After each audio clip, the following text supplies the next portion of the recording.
Good morning, Josh. How are you doing today?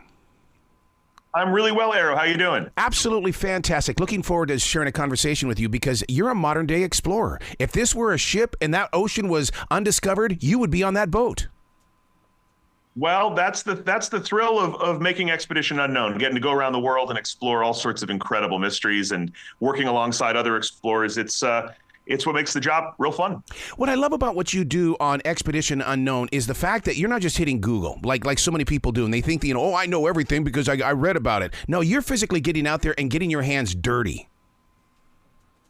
Yeah, I have to say, I think one of the things that makes the show so exciting to work on, but I think also for viewers to watch, is that we all do kind of yearn for an adventure, to get away from our keyboards, to get away from our screens, to go out into the unknown. And we all love a mystery, right? So to be able to go to these places firsthand, to get down in the dirt, literally, with these archaeologists and be there for the moment of discovery in many cases, that is such a thrill. And it's something you just can't replicate, by doing a Google search. That feeling, that excitement of being in the moment.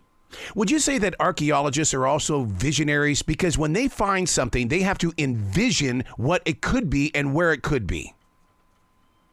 Yeah, I think they are. I think they're also really a determined group of people. Archaeology is tough. It's not only out in the hot sun digging in the dirt, but it's a very careful, methodical science. It's one of the only sciences where the very act of doing what you're doing kind of destroys the evidence, right? Digging down into these layers risks at all times destroying what's down there. So archaeologists have this really kind of high wire act of having to go down to discover the past, but conserve it, preserve it, interpret it, right? Figure out what is the story that maybe just one little bone or one small sherd of pottery can tell us. And so I think it does require a lot of vision and a lot of determination. See, I'm very inspired by stuff like this because I'm also a hider. It was September 11th, 2002, on the one-year anniversary of September 11th, that I did a painting on a wall at One Julian Price Place, and they put a wall over that painting. It's been there all of these years, and nobody has found it yet. And how does that feel? I love it. I love it, but I have that fear, though, that I'm not going to be here when they find it.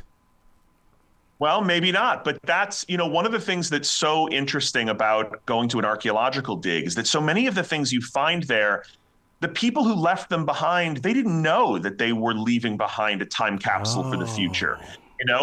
So many of the things you find are just some little daily use things, somebody's cooking pot, somebody's, container or vessel. And they don't know at the time that they're leaving behind a huge fingerprint, a huge clue for the future. So even if you're not around when that painting gets found, won't it be amazing when somebody does find it and you'll be a voice speaking out from the past in a way that lots of other people won't be able to.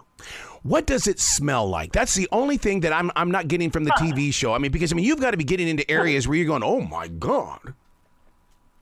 Yeah, it depends. It can be a dirty business. You talk about dirty jobs, it can be dirty jobs. A lot of it is out in the baking sun, down in the dirt. In our season premiere, we're going to be going into some tombs. Those tombs can be wet, they can be moldy, they're filled with human remains. So you can imagine it does get a little funky sometimes. What is the show prep like to do something like that? When you get down into those tombs, because to me, you would have to be fully protected as well as prepared.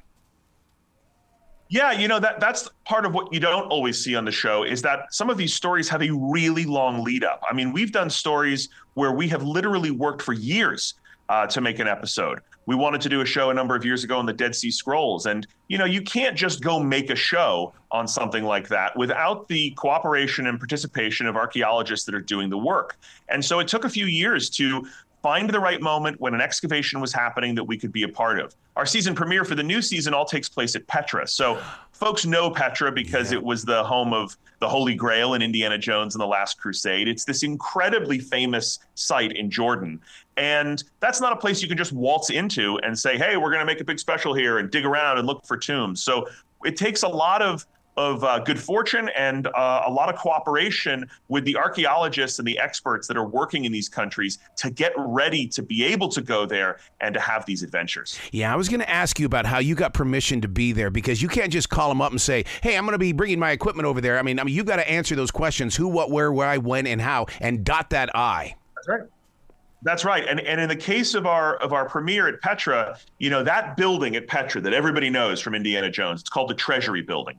It is one of the most famous archaeological historic sites in the world, right? That's the postcard shot. Everybody knows that building. But what's incredible is how much we don't know about what it was really for. We don't really know its function. It's called the Treasury because there used to be a rumor that it was filled with riches, but there's no riches in there. It might be a tomb. Some people have suggested it's a palace or that it had some big stately function. Nobody really knows. And so this excavation, this season premiere, is about working alongside archaeologists that are digging beneath that building for the first time to see what's underneath it. And that is a huge privilege to have that kind of access to dig underneath a world wonder. What do you expect to be under? I mean, can you imagine it? I mean, that's like writing the story before it happens. What could be there? Well, what is so incredible about Petra is that the city is like a layer cake. And when you go there, there are all these rock-carved tombs in the walls of this canyon. And as you walk on the sand today and you look down, you see the tops of doorways because the entire canyon has been choked with sand over the centuries. So there's whole sections of this really famous city that nobody's ever seen. By some estimates, only 10 or 15% of Petra has been excavated.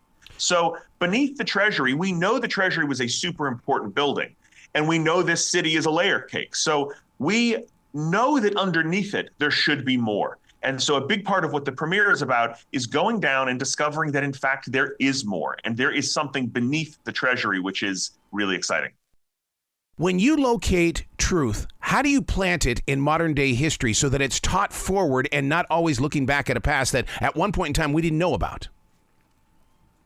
Well, that's a really interesting question. I think one of the things that I get excited about in making the show is helping people understand, especially younger viewers, that history is alive. It's not just this thing in the past. I've had so many people come up to me over the years and say, hey, is there really anything left to find in the world? Are there really discoveries to be made still?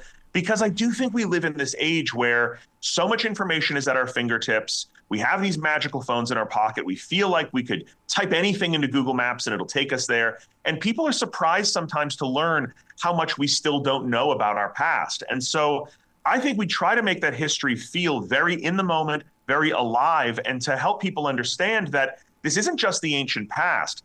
These stories about these great civilizations, they really do speak to us about our own lives and our own future.